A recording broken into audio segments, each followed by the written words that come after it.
최근 현대인들의 관심사 중 가장 큰 것이 있다면 바로 다이어트입니다. 체중 감량을 어떻게 할 것이냐. 한 번은 미국의 하버드대 보건대학원의 의사들이 이 다이어트를 위한 연구를 했습니다. 체중 감량과 또 건강 개선을 위한 최고의 식단이 무엇이겠는가, 그걸 연구를 했습니다. 그래서 이 연구를 위해서 30세에서 70세의 남녀 800명을 모집을 해서 4그룹으로 나누었습니다.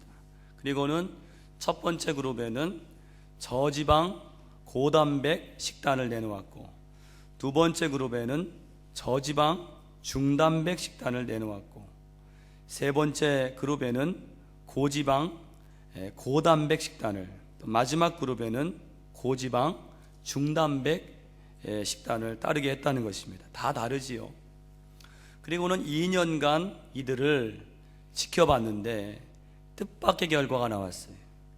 이 그룹들 간에 분명히 이 체중 감량이나 건강 개선 정도가 달라야 되는데 이 그룹들 간에 차이가 없었다는 이야기입니다. 그 연구 결과가 2009년도 뉴 잉글랜드 의학저널에 발표되었는데, 그 연구 보고서에 그 마지막에 아주 놀라운 사실이 하나 적혀 있었습니다. 이런 얘기입니다. 연구 기간 중에 상호 지지 모임, 상호 격려하고 또 이렇게 지지하는 그 모임에 속했던 사람들이 평균 9kg의 살을 뺐다, 이런 구절이 있는 거예요. 알고 보니까 이 지지 모임에 속하지 않았던 사람들은 그 체중 감량이 4kg에 평균 4kg에 그친 반면에 이 지지 모임에 속했던 사람들만이 평균 9kg의 살을 뺐다는 이야기입니다. 그들이 어떤 식단을 따랐는지 그거와는 아무 상관없이 이 지지 모임에 속한 사람들의 체중 감량 효과가 2배 이상 높았다는 이야기입니다. 그러면서 그 연구원 중 한 명이 아주 날카로운 통찰력으로 내린 결론이 뭔가 하면, 효과적인 체중 감량을 위해서 영양소들의 가장 적절한 배합비가 무엇인가를 찾기보다는 공동체에 속해서 그 안에서 서로 격려하고 이 적절한 지지를 받는 것이 더 중요하다, 그런 결론을 내렸습니다. 여러분, 우리 인간이 살아감에 있어서 반드시 필요하고 가장 중요한 게 뭔가 하면 소속감입니다. 다시 말해서 인간은 절대로 혼자 떨어져 살 수 없는 그런 존재입니다. 어딘가에는 속해서 소속감을 가질 때 비로소 인간다운 삶을 살게 되는 것입니다. 여러분, 아브라함 매슬로우라고 하는 유명한 심리학자가 있지요. 이분에 의하면은 인간의 가장 기본적인 5가지 욕구가 있는데 그 중에 하나가 바로 소속감의 욕구입니다. 내가 사랑받기를 원하고 어딘가에 소속되고 소속감을 가질 때에 그 사람이 비로소 인간다운 삶을 살게 되는 것입니다. 마브레스 와그너라고 하는 이 심리학자가 건강한 자존감을 가진 사람이 되려면 3가지가 필요하다고 말씀을 했습니다. 첫 번째는 소속감이 분명해야 건강한 자존감을 가진다. 나는 어느 곳에 속한 사람인가? 나는 하나님께 속했는가? 아니면은 세상에 속했는가? 이 소속감이 분명한 사람이 가정이나 사회에서도 성공적인 삶을 살아간다는 것입니다. 두 번째는 가치감이 있어야 된다. 가치감. 나는 가치 있는 존재인가?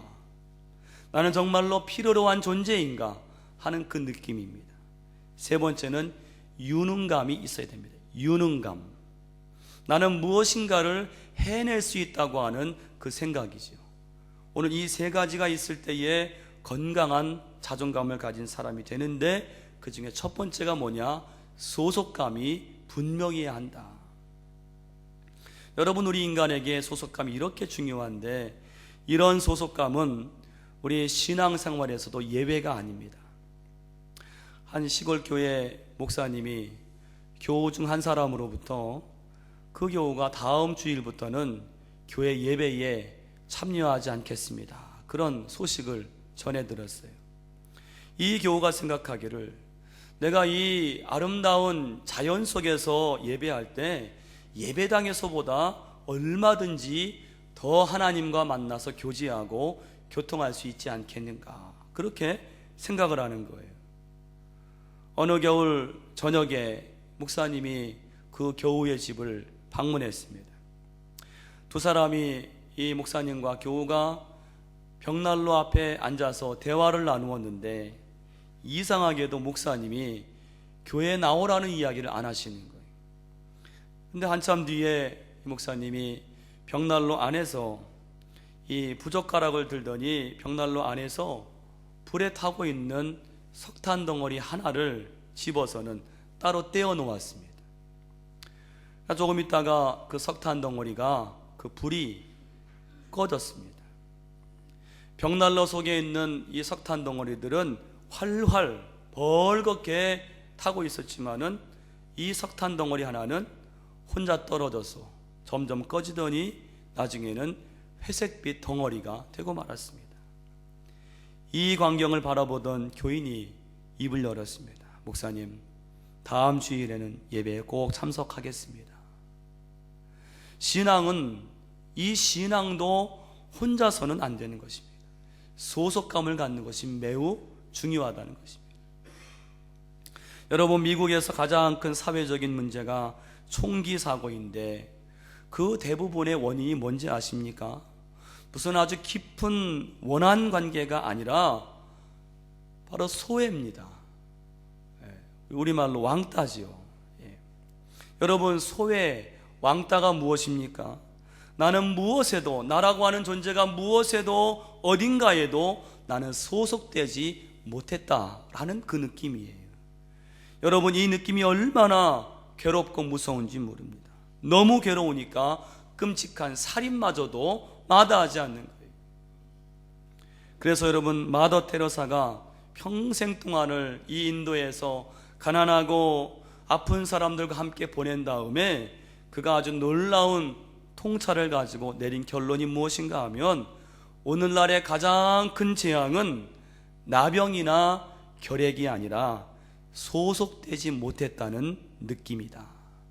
그것이 가장 큰 재앙이라고 했어요. 우리는 생각하기를, 내가 소속되지 않으면 얼마나 자유롭고 홀가분 하지 않겠는가? 아니요.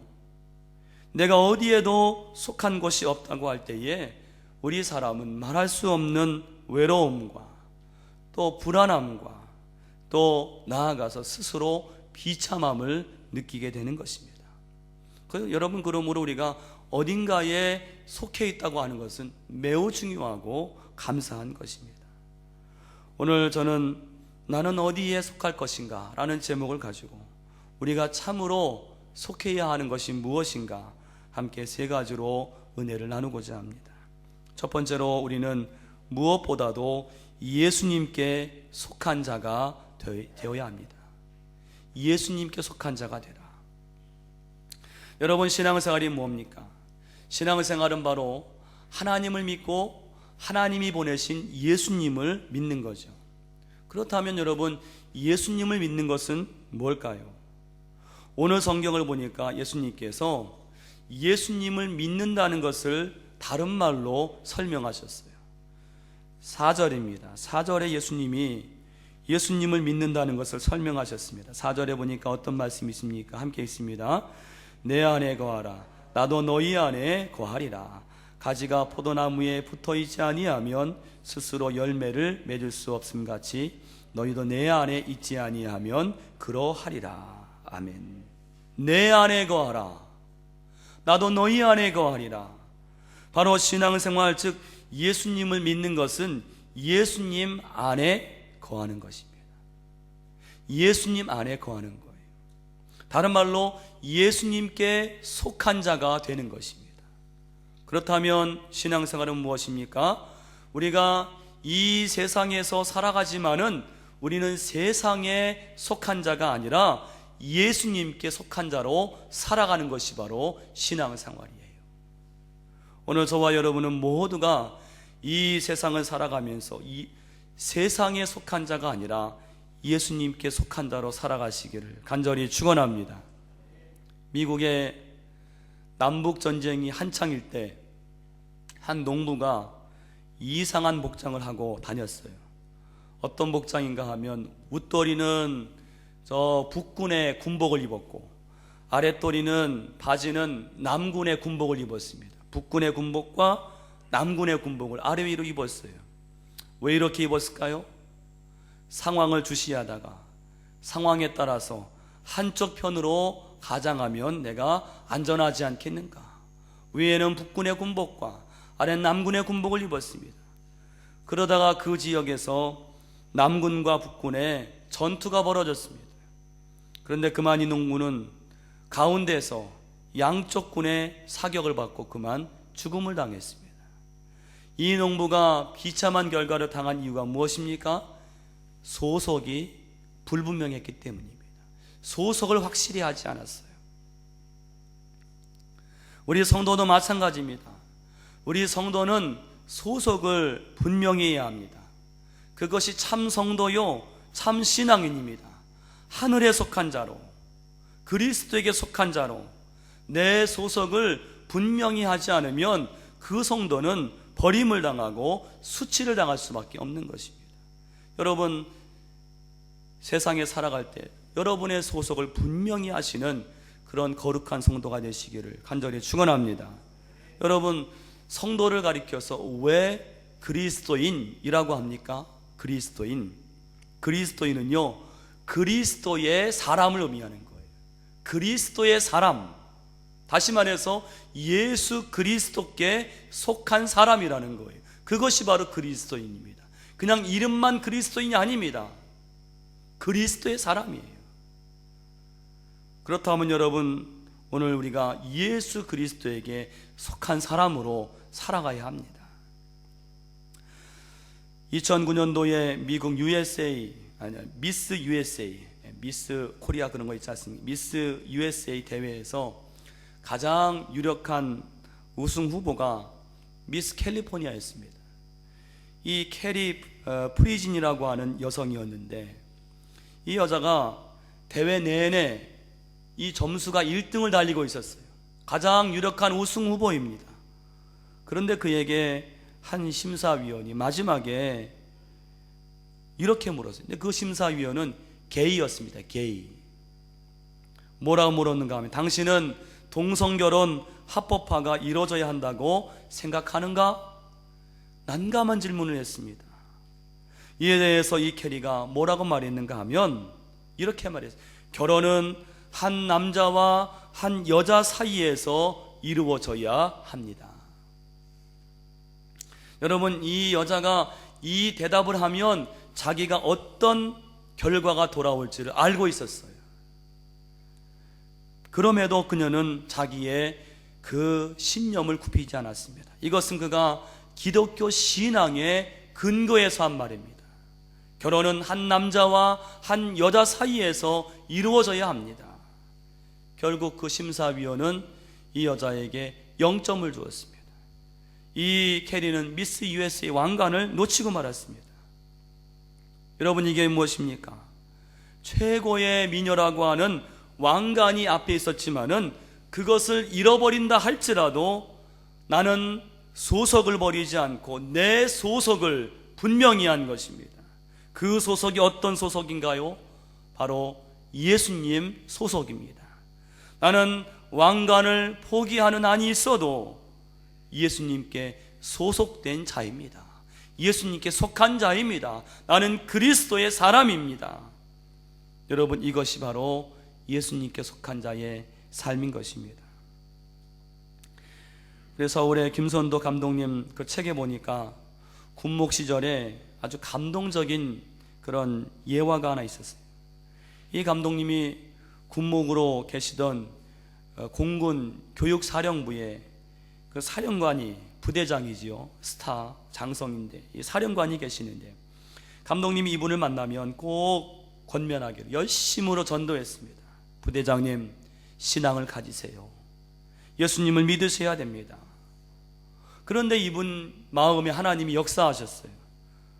어느 주일 아침에 전화가 와서 받아보니까 그 사령관께서 교회를 오신다는 거예요. 주일 아침에. 그리고는 예배를 와서 맨 앞자리에 앉아서 매주일 이분이 말씀을 듣는데 은혜를 받은 거예요. 급기야는 이 사령관인 이분이 사병들과 함께 거기에 앉아서 세례 교육도 받고 나중에 세례 문답을 받게 되는데, 목사님이 이렇게 물으셨답니다. 김 장군님, 왜 예수를 믿으려 하십니까? 이렇게 물으셨다는 거예요. 그랬더니 그 사령관이 놀라운 고백을 하는 것입니다. 목사님, 저는 죄인입니다. 제가 이 많은 죄를 회개해야겠는데 도무지 방법이 없었습니다. 목사님 말씀을 듣고 보니까 예수님밖에는 길이 없었습니다.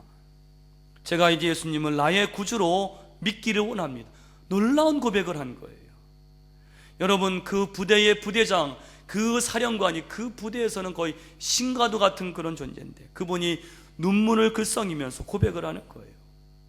그래서 감격 속에서 세례를 받고 나서는 이분이 은혜가 충만해서, 목사님, 제가 이 교회에 뭔가를 좀 해야 되겠습니다. 제가 이 교회에 비품을 좀 다 마련하겠습니다. 그랬을 때 감독님이 갑자기 그분에게, 사령관님, 이제 세례교인이 되셨으니 봉사를 좀 하셔야 되겠습니다. 사실 하기 어려운 말이지요. 아무리 세례교인이라도 부대의 사령관인데. 근데 감독님이 봉사를 좀 하셔야 되겠습니다. 그러니까 이분이, 예, 제가 뭘 하면 될까요? 어떤 봉사였을까요? 다음 주일부터 예배 전에 30분 전에 나오셔서 예배 안내위원을 좀 하시기 바랍니다. 그랬다는 거예요. 이 부대장님이, 제가 할 수 있을까요? 그럼요. 그런데 오실 때는 사복을 입지 마시고 꼭 군복을 입고 오세요. 그 다음 주일부터 진풍경이 벌어졌습니다. 사병들이 교회에 갔더니 그 부대의 사령관이 군복을 입고 여기에 별을 달고, 그리고 사병들 하나하나에게 정중하게 인사를 하고 따뜻하게 맞이하면서 안내를 하는 거예요. 여러분, 사병들이 이건 뭐 감격 그 자체지요. 그러니까 교회가 소문이 났어요.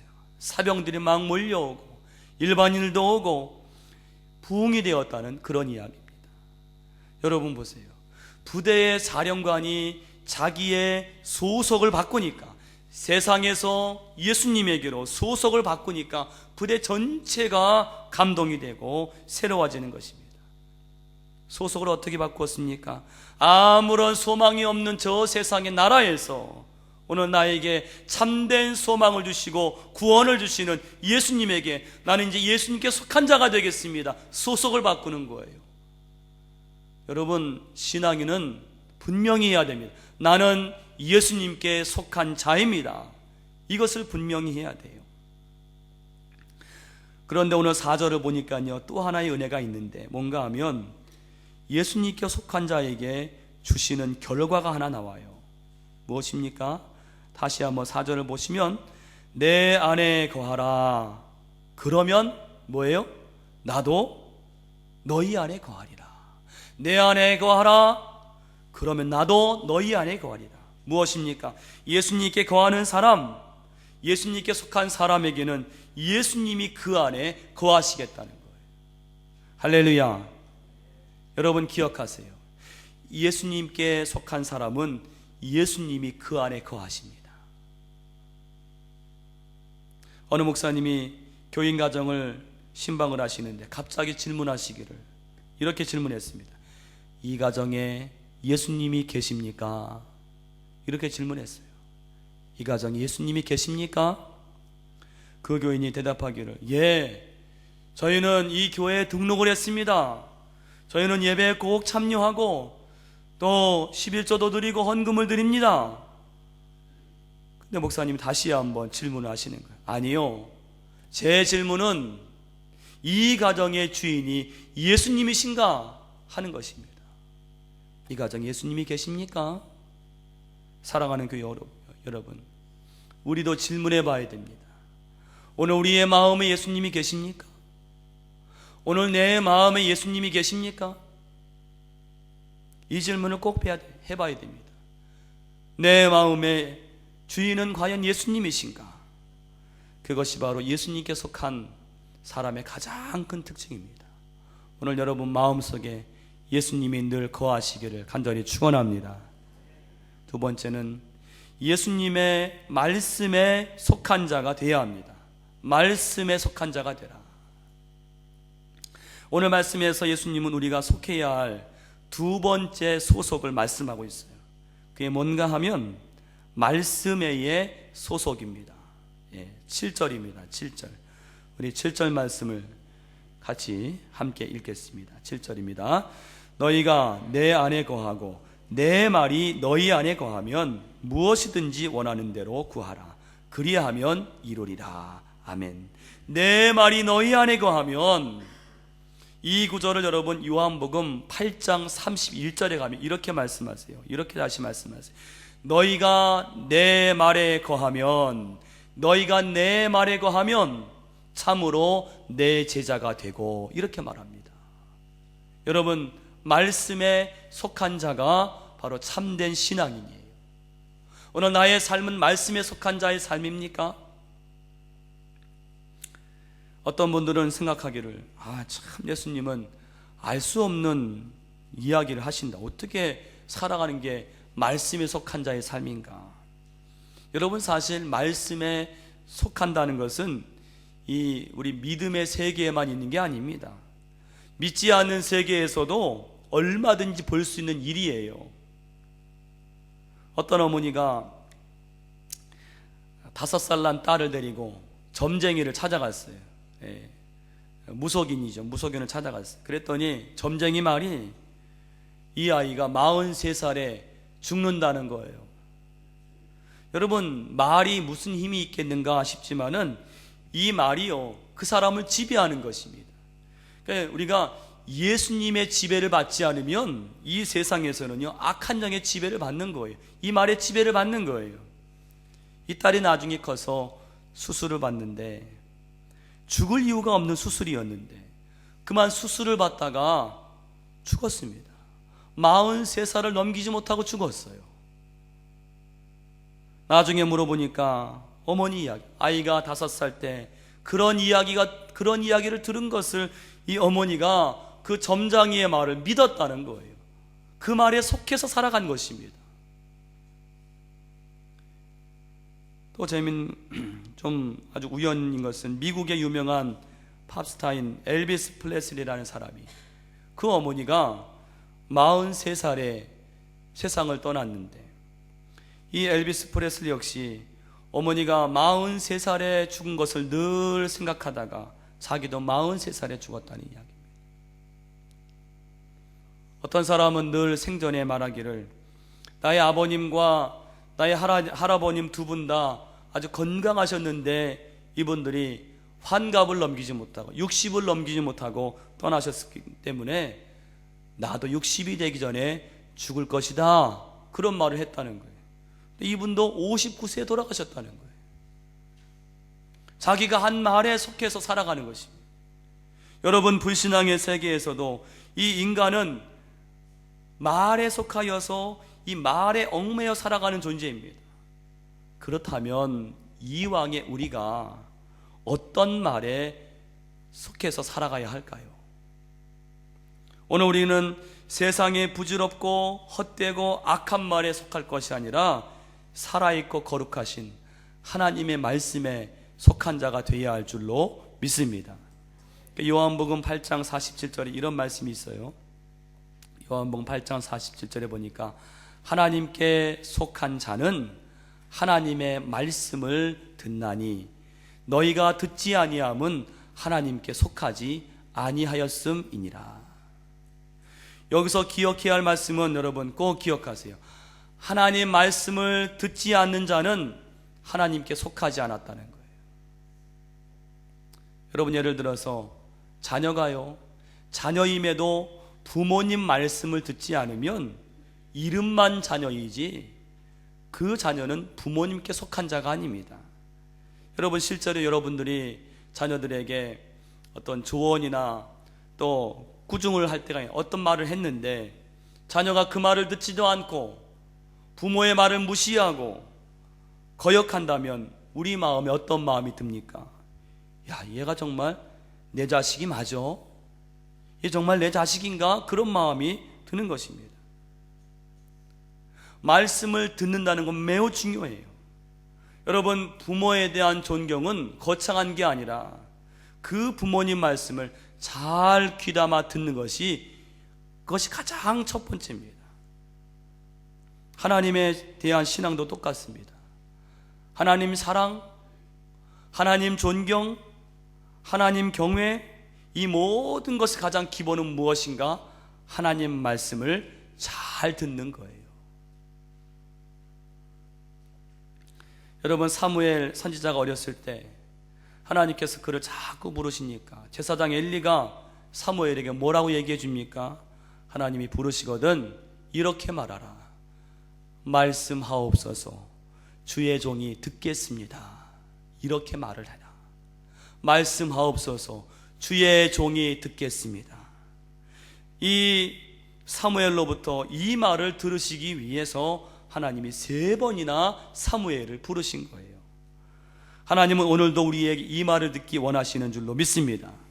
여러분, 설교를 듣기 전에 이 기도를 하세요. 하나님, 말씀하세요. 제가 듣겠습니다. 주의 종이 듣겠습니다.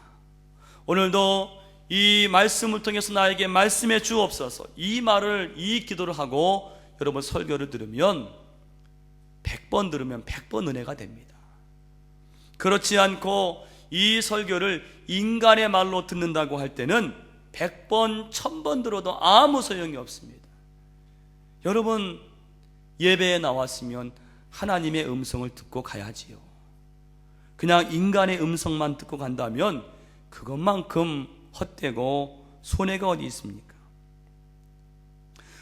오늘 또 한 가지 여러분 7절 8절에서 우리가 기억해야 할 진리는 7절 8절을 보시면 여러분, 우리가 말씀 안에 거할 때 어떤 결과가 오는가? 열매를 많이 맺는다는 거예요. 여러분 기억하세요. 말씀 안에 거할 때 열매를 많이 맺습니다. 이 진리가 가장 놀랍게 경험되는 것이 어디인가? 속회입니다. 속회. 여러분, 여러분의 속회가 은혜가 넘치고 자꾸 모이고 싶고 막 부흥되는 그런 속회가 되려면은 여러분, 가장 중요한 게 그 모임에 하나님의 말씀이 있어야 돼요. 인간의 말이 아니라, 사람의 말만 난무한 것이 아니라 그 속회 가운데 하나님의 말씀이 있을 때에 그 속회는 부흥하게 되어 있습니다. 여러분, 속회는요, 사람의 친목 모임이 아닙니다. 속회의 진짜 기쁨은 말씀을 통한 기쁨이에요. 다시 말해서 속회 안에서 말씀이 나누어질 때에 그 영혼이 자라고 또 영혼이 변화되고 영혼의 열매를 맺게 되는 것을 우리가 보게 되는 것입니다.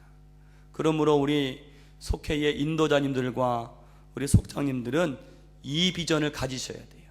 우리가 속회로 모여서 하나님 말씀을 나눌 때 우리 속도원들이 말씀을 통해 자라고 말씀을 통해 변화되고 그리고 말씀의 열매를 맺는 그 비전을 우리 인도자님들이 가지고 말씀을 증거할 때 실제로 그렇게 되는 것입니다. 여러분, 이 비전을 가지고 1년 동안 열심히 농부의 심정을 가지고 열심으로 말씀을 뿌려보세요. 나중에 그 열매를 거둘 때는요, 정말로 말할 수 없는 기쁨이 그 인도자님과 속자님 마음속에 넘치게 될 줄로 믿습니다. 중요한 사실은 우리는 말씀에 속한 자가 되어야 됩니다.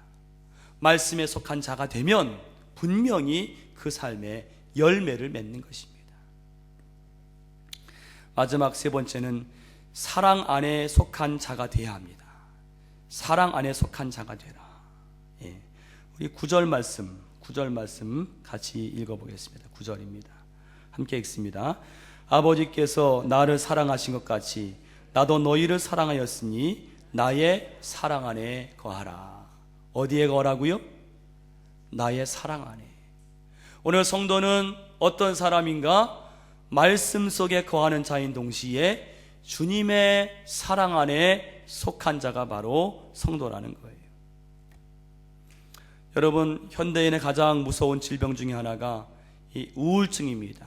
영어로 디프레션이라고 하죠. 디프레션이요. 그러니까 우리나라도 이 우울증이 굉장히 심각해져서 1년에 우울증으로 들어가는 비용이 10조가 넘는다는 거예요. 10조가요. 약이며 모든 사회의 간접적인 비용이 10조가 넘는다는 것입니다. 근데 여러분, 이 우울증이란 단어 속에 우울증을 해결하는 원리가 있어요. 뭐냐 하면, 여러분, 디프레션은 원뜻이 눌림입니다. 눌린다는 거예요. 디프레션. 그런데 그 반대말이 뭔가 하면 익스프레션입니다. 익스프레션이 뭡니까? 표현이에요. 표현. 왜 마음이 눌리는가? 왜 눌림이 있는가? 마음을 표현할 수가 없으니까, 마음을 표현할 길이 없으니까 자꾸 눌리는 거예요. 그러니까 여러분, 어떤 마음이나 어떤 상처라도 그것을 자꾸 표현하기만 해도 그 상처가, 그 우울증이 해결되는 것입니다. 문제는 무엇입니까? 이 현대 사회가 마음을 표현하고 나눌 데가 없어요. 그런 장소가 없습니다. 여러분 생각해 보세요. 세상 어디에서 이 마음을 나눌 곳이 어디 있습니까? 부모와 자녀 간에도 마음을 표현하지 못하고 나눌 길이 없습니다. 그런데 바로 우리 교회가 그런 장소가 되어야 합니다. 마음을 나누고 마음을 표현할 수 있는 장소. 여러분, 그것을 위해서 오늘 우리 하나님이 주신 선물이 교회 안에 작은 모임들, 속회예요. 속회는 매우 중요한 것입니다. 하나님께서 이 험한 세상을 살아가는 성도들, 살아가면서 마음의 상처를 가지고 마음의 눌림을 가지고 살아가는 사람들이 이 작은 모임 안에서 서로 격려하고 서로 지지하고 마음을 나누고 자기 마음들을 표현함으로 말미암아 오늘 그 믿음을 지켜나가라고 주신 그 모임, 작은 모임이 바로 속회인 거예요. 그냥 친목 모임이 아닙니다. 여러분, 마음을 표현한다는 것은 영혼의 대화가 이루어지는 거예요. 속회 안에서 여러분, 영혼의 대화가 이루어져야 됩니다. 그저 어떤 불평이나 비난이나 험담이 아니라 내 영혼을, 내 내면을 돌아보면서 이 내 내면을 내놓는 거예요. 여러분, 영혼의 대화가 이루어지면요, 거기에서 변화가 나타납니다. 치유가 나타납니다. 여러분, 예수님과 사마리아 여인의 대화를 보세요. 예수님께서 이 우물가에서 사마리아 여인을 만나셨죠? 이 여인에게 예수님 뭐라고 하십니까? 내 남편을 데려와라. 여러분, 이 여인에게는 남편이 옛날에 5명이 있었고 지금 새 남편입니다. 6명의 남자를 거쳐갔습니다. 보통 이렇게 말하면 쓱 둘러치기 마련이죠. 그냥 집에 있습니다, 이렇게 말하든지. 그런데 이 여인이요, 예수님께 자기의 마음을 드러냈어요. 영혼의 대화가 이루어졌습니다. 저는 남편이 없습니다. 남편이 분명히 집에 있는데 나는 남편이 없습니다. 무슨 말입니까? 남편이 있기는 하지만 정말 남편이 아닙니다. 여인이 자기의 마음을 솔직히 말했습니다. 영혼의 대화가 이루어졌어요. 그랬을 때 거기에서부터 변화가 이루어진 것입니다. 자기의 모든 속마음을 예수님께 내어놓고 영혼의 대화를 나눌 때에 이 여자가요, 사람을 피해서 대낮에 물을 길러 온 여자인데요, 물동이를 다 버려두고 동네에 들어가서 사람들에게 자신 있게 내가 만난 이 사람이 그리스도가 아닙니까? 당당하게 변화가 되었습니다. 어떻게 변화가 되었습니까? 영혼의 대화가 이루어질 때, 내 내면을 돌아보면서 내 내면을 내어놓을 때 거기에서 변화가 이루어졌어요. 여러분, 저는 간절히 바랍니다. 오늘 여러분들이 속하신 속회가요, 그냥 세상에 잡다한 그 대화가 이루어지는 장소가 아니라 내 내면, 하나님 앞에 내 심령, 내 심령의 고민, 내 신앙의 고민을 하나님 앞에, 이 사람들 앞에, 내가 이런 고민이 있습니다. 내가 하나님 이렇게 섬기고 싶습니다. 나에게 이런 어려움이 있습니다. 이 내면의 대화가 이루어질 때에 비로소 우리 영혼이 자유함을 얻고 거기에서 치유하는 놀라운 역사를 경험한다는 것입니다. 우리 모든 속회들이 다 그런 속회가 되시기를 간절히 축원합니다. 이것이 하나님이 우리에게 속회를 허락하신 그 목적이에요. 제가 전에 서울 광림교회에 있을 때 교회 학교에 한 아이가 있었는데, 이 아이는 자폐증으로 어려움을 겪는 아이였습니다. 근데 이 아이가 아주 매우 똑똑하고 지능이 높아요. 그런데 사회생활이 안 되는 겁니다. 잘 놀다가도 갑자기 막 분노하고 막 거친 행동을 하기 때문에 친구들이 다 소외를 시키는 거예요. 그러니까 이 문제가 점점 심각해지고 부모도 해결을 못합니다. 근데 그 아이에게 한 가지 소망이 있었어요. 뭐냐 하면 교회 학교가 그 아이에게 소망이었어요. 누가 있었는가 하면 이 교회 학교에 이 아이를 정말 끔찍이 사랑하는 선생님이 한 분 계셨어요. 이 선생님이 이 아이를 정말 아주 지극한 사랑으로 품어주는 거예요. 이 아이가 세상에서는 다 소외시키고 부모님도 어쩔 수 없었는데 교회 가면 그 선생님이 자기를 꼭 품어주는 거예요. 그 사랑 안에 속하는 것입니다. 아이가 어떤 잘못을 했을 때도 혼을 내지요. 그런데 혼을 내는데 사랑으로 혼을 내더라고요. 근데 그 아이가 그 사랑을 알더라고요. 아이가 다른 데 가면 불행한데 이 교회 학교에만 오면은 행복해지는 거예요. 한 가지 더 감사한 것은 그 아이가 저를 그렇게 개인적으로 좋아했어요. 그 아이가 저를 좋아하게 된 이유는 간단합니다. 뭐냐 하면 아이가 이렇게 저한테 뭐를 말할 때 제가 그 이야기를 잘 들어줍니다. 아, 그랬구나.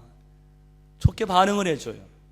그리고 감동을 해줍니다. 이 아이가 잘하는 게 뭔가 하면 이 자동차 이름들을 다 외웁니다. 온갖 자동차를 다 외우고, 더 놀라운 것은 서울 시내 지하철 노선도를 다 외우는 거예요. 모든 역을 다 외웁니다. 그러니까 제가 옆을 지나가면 저를 불러서는 서울 지하철 얘기를 하고, 그러니까 제가 좋게 반응을 해주. 나중에 어떤 선물을 하는가 하면 서울 지하철 노선들을 외워서 다 그린 거예요. 그래서는 그걸 선물로 주는 겁니다. 이게 제가 그린 거라고. 그 마음을 수용해 주니까 이 아이가 너무 좋아하는 거예요. 놀라운 일이 벌어졌어요. 이 아이가요, 몇 년 지나서 그 교회 학교에서 선생님의 사랑에 속하고 그 교회 학교에 그 수용하는 그 마음을 경험하다 보니 이 아이가 변화가 되었어요. 좋아진 것입니다. 그 자폐의 증세가 점점 사라지고 분노 조절이 안 되던 아이가 그 분노 조절이 되는 거예요. 나중에 그 부모님이 너무 놀라고 감사해서 우리가 이 은혜를 갚아야 되겠다고 부모님 두 분이 다 교사로 왔습니다. 그러니까 너무 감사합니다. 우리도 어쩔 수 없었던 이 아이를 이 교회 학교에서 이렇게 사랑으로 수용으로 감싸주니 너무나 감사합니다. 여러분, 오늘 예수님께서 오늘 우리에게 속하라고 하신 것이 무엇입니까? 아버지께서 나를 사랑하신 것 같이 나도 너희를 사랑하였으니 나의 사랑 안에 거하라. 주님의 사랑 안에 거하라는 거예요. 여러분, 이 험한 세상을 살아가실 때 오늘 우리 주님의 그 놀라운 사랑의 품에 거하시고 속하시는 여러분 되시기를 간절히 축원합니다. 아울러서 우리 모든 속회들이 영혼의 내면의 그 마음들을 내어놓고 영혼의 대화가 이루어지는 참된 치유의 장이 되시기를 간절히 축원합니다. 나는 어디에 속할 것인가? 여러분, 세상에 살아가지만 예수님께 속한 자로 살아가시기를 축원합니다. 하나님 말씀에 속하고 오늘 주님의 놀라운 사랑 안에 속하시는 우리 모두가 되기를 간절히 축원합니다. 기도하겠습니다. 하나님, 은혜를 진심으로 감사합니다. 오늘 우리가 무엇에 속한 자인가, 어디에 속한 자인가, 누구에게 속한 자인가를 분명히 알고 하나님 이 세상을 살아가는 우리 모두가 되게 하여 주시옵소서.